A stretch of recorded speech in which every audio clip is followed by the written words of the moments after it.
नमस्ते दोस्तों। आज हम इतिहास के पन्नों से एक ऐसे टकराव की बात करने जा रहे हैं जिसने सच में आने वाली कई सदियों तक वीरता की एक अनोखी मिसाल कायम कर दी। हम बात कर रहे हैं मेवाड़ के शासक महाराणा प्रताप और मुगल बादशाह अकबर के बीच हुए उस महासंग्राम की। ये कोई आम जंग नहीं थी, बल्कि स्वाभिमान, अटूट संकल्प और एक विशाल साम्राज्य के खिलाफ खड़े होने की अद्भुत कहानी है। आज हम किसी का पक्ष नहीं लेंगे, बस ऐतिहासिक तथ्यों और उन कमाल की रणनीतियों को गहराई से समझेंगे। तो चलिए जल्दी से देख लेते हैं कि आज हम किन पहलुओं पर बात करेंगे। हम शुरुआत करेंगे मेवाड़ के भू राजनीतिक महत्व से, फिर महाराणा के उस कठोर संकल्प को समझेंगे, हल्दी घाटी के विश्व प्रसिद्ध टकराव और उनकी अचूक गुरिल्ला युद्ध रणनीतियों पर नजर डालेंगे, और अंत में उनके अमर भारतीय युग प्रभाव को देखेंगे। तो आइए सबसे पहले बात करते हैं मेवाड़ के भू राजनीतिक महत्व की। बात 16वीं सदी की है। भारत में मुगल साम्राज्य तेजी से फैल रहा था और अब उनकी नजर राजस्थान पर थी। दांव पे बहुत कुछ लगा हुआ था। अब यहाँ हमारे दिमाग में एक सवाल जरूर आना चाहिए, आखिर मुगल साम्राज्य के लिए सिर्फ ये मेवाड़ इतना जरूरी क्यों था? मतलब एक इतने बड़े साम्राज्य को अरावली की इन ऊंची नीची पथरीली पहाड़ियों पर कब्जा करने की इतनी क्या धुन सवार थी? इसका सीधा सा जवाब अर्थव्यवस्था और साम्राज्य के विस्तार से जुड़ा था। दरअसल राजस्थान से होकर ही गुजरात के समुद्र तट तक जाने वाले सबसे अहम व्यापारिक रास्ते गुजरते थे। अगर मुगलों को इन रास्तों पर सुरक्षित व्यापार चाहिए था तो इस क्षेत्र पर कब्जा बेहद जरूरी था। और दिलचस्प बात यह है कि आमेर और मारवाड़ जैसे कई राजपूत राज्य पहले ही उनके अधीन आ चुके थे। ऐसे में मेवाड़ इकलौता ऐसा स्वतंत्र गढ़ बचा था जो मुगल साम्राज्य के फैलाव के बीच एक चट्टान की तरह खड़ा था। और यहीं से शुरुआत होती है हमारे दूसरे अध्याय की, एक अटूट संकल्प की। 1572 में जब महाराणा प्रताप ने मेवाड़ की गद्दी संभाली तो हालात सच में बहुत गंभीर थे। खजाना लगभग खाली था और चित्तौड़गढ़ जैसा महत्वपूर्ण किला पहले ही मुगलों के कब्जे में जा चुका था। लेकिन प्रताप ने हार नहीं मानी। सत्ता संभालते ही उन्होंने अपने सरदारों के सामने एक ऐसी ऐतिहासिक शपथ ली जिसने सबको हैरान कर दिया। उन्होंने साफ कह दिया कि जब तक मेवाड़ पूरी तरह स्वतंत्र नहीं हो जाता वो राजमहलों में नहीं रहेंगे, किसी आरामदायक पलंग पर नहीं सोएंगे और सोने चांदी के बर्तनों में खाना नहीं खाएंगे। जरा सोचिए, इस एक प्रतिज्ञा ने पूरे प्रतिरोध में एक ऐसी जान फूंक दी कि मेवाड़ की आम जनता और सेना सब अपनी मातृभूमि के लिए कुछ भी कर गुजरने को तैयार हो गए। इधर कूटनीति के मोर्चे पर भी तनाव लगातार बढ़ रहा था। अकबर ने कई दूत भेजे जिनमें आमेर के राजा मानसिंह भी शामिल थे, लेकिन प्रताप ने मुगलों की अधीनता स्वीकार करने से बिल्कुल साफ इनकार कर दिया। बात तो यहां तक बिगड़ गई कि प्रताप ने मानसिंह के साथ दावत में भोजन करने तक से मना कर दिया। उनका मानना था कि वो ऐसे किसी व्यक्ति के साथ भोजन नहीं कर सकते जिसने अपना रिश्ता मुगलों से जोड़ा हो। इस कूटनीतिक विफलता ने साफ कर दिया कि अब युद्ध को कोई नहीं टाल सकता। और इसी के साथ कूटनीति के सारे रास्ते बंद हो गए और रणभेरी बज उठी। अब हम आते हैं हल्दी घाटी के उस ऐतिहासिक टकराव पर। 18 जून 1576 का वो दिन जब इतिहास की धारा हमेशा के लिए बदलने वाली थी। अगर हम दोनों सेनाओं की तुलना करें तो ये अंतर सच में चौंकाने वाला है।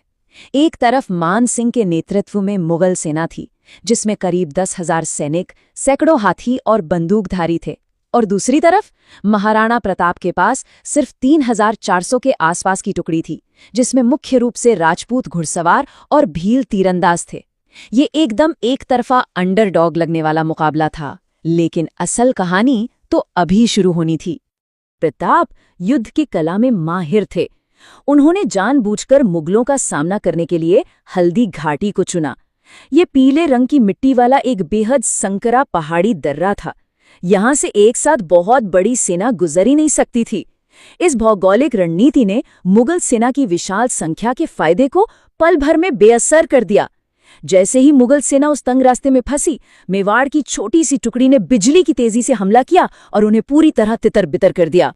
इसी युद्ध भूमि पर वीरता के ऐसे किस्से भी जन्मे जो आज भी रोंगटे खड़े कर देते हैं। कहते हैं कि जब प्रताप ने मान सिंह को देखा तो उन्होंने अपने वफादार घोड़े चेतक को सीधा मान सिंह के हाथी की ओर दौड़ा दिया। चेतक ने इतनी जबरदस्त छलांग लगाई कि उसके पैर हाथी के दांतों पर आ टिके, और जब प्रताप दुश्मनों से घिर गए तो उनके सरदार झाला मान सिंह ने उनका शाही छत्र खुद पहन लिया, दुश्मनों को चकमा दिया और प्रताप की जान बचाते हुए वीरगति को प्राप्त हुए। हल्दी घाटी के बाद हालांकि प्रताप को सामरिक रणनीति के तहत पीछे हटना पड़ा, लेकिन ये कोई हार नहीं थी, बल्कि ये एक नई शुरुआत थी। और अब हम चर्चा करेंगे उनके गुरिल्ला युद्ध में महारत हासिल करने की। यहीं से प्रताप ने लड़ाई का पूरा तरीका ही बदल दिया। इस बदलाव को समझना बहुत जरूरी है। मुगल सेना भारी हथियारों और तोपों से लैस थी, जो खुले मैदान के पारंपरिक युद्ध के लिए तो बेहतरीन थी, लेकिन उनकी गति बहुत धीमी थी। इसके ठीक उलट महाराणा प्रताप ने छापामार यानी गुरिल्ला युद्ध नीति अपनाई। ये रणनीति पूरी तरह से तेजी, छलावे और जमीन की गहरी समझ पर टिकी हुई थी। प्रताप अरावली की सुरक्षित और घनी पहाड़ियों में चले गए। उन्होंने स्थानीय भील समुदाय की मदद ली, जो जंगल के हर रास्ते को अच्छी तरह जानते थे। वे अचानक हमला करते और पलक झपकते ही पहाड़ियों में गायब हो जाते। इसके साथ ही उन्होंने एक बहुत बड़ी चाल चली। मुगलों की रसद यानी खाने पीने की सप्लाई लाइनों को पूरी तरह से काट दिया। इसका असर सच में बेहद भयानक हुआ। इस छापामार युद्ध ने मुगल सेना को मानसिक और शारीरिक रूप से पूरी तरह तोड़ कर रख दिया। गोगुंदा के किले में फंसी मुगल सेना की हालत तो इतनी खराब हो गई कि खाना न मिलने की वजह से उन्हें भूखे रहकर अपने ही घायल घोड़ों को मारकर खाना पड़ा। मुगल सेना हमेशा इसी खौफ में रहती थी कि पता नहीं अगला हमला कब और कहां से हो जाए।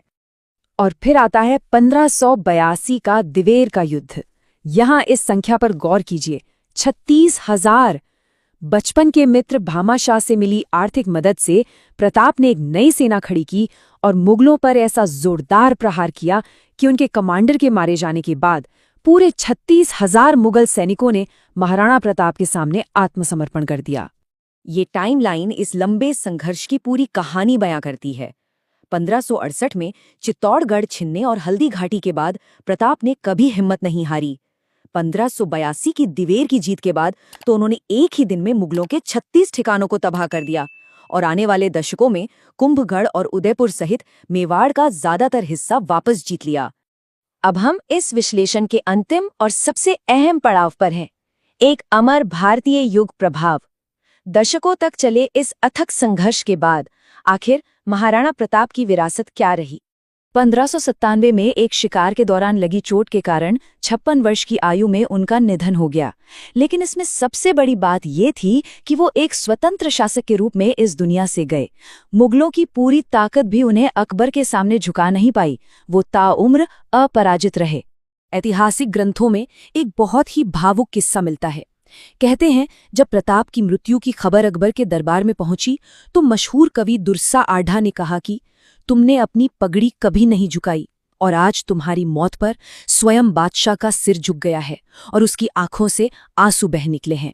कहते हैं कि अपने सबसे बड़े और स्वाभिमानी दुश्मन के जाने पर अकबर भी अपने आंसू नहीं रोक पाया था।